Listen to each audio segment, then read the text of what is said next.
Ever felt like your digital life is trapped in one Google Drive account and you need to break free and move things to another?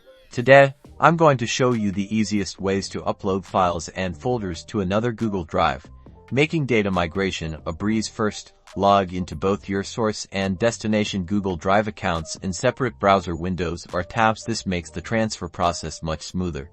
Now, navigate to the folder or files you want to transfer in your source account. Right-click on the folder, then select Share. This opens the sharing settings.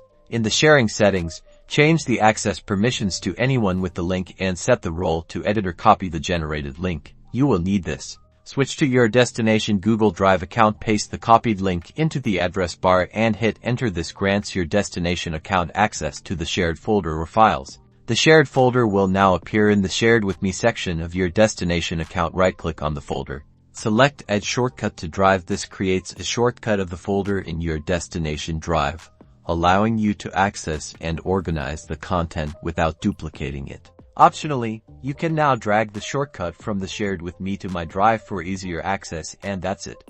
You've successfully uploaded to another Google Drive. Now you can efficiently manage and migrate data between accounts.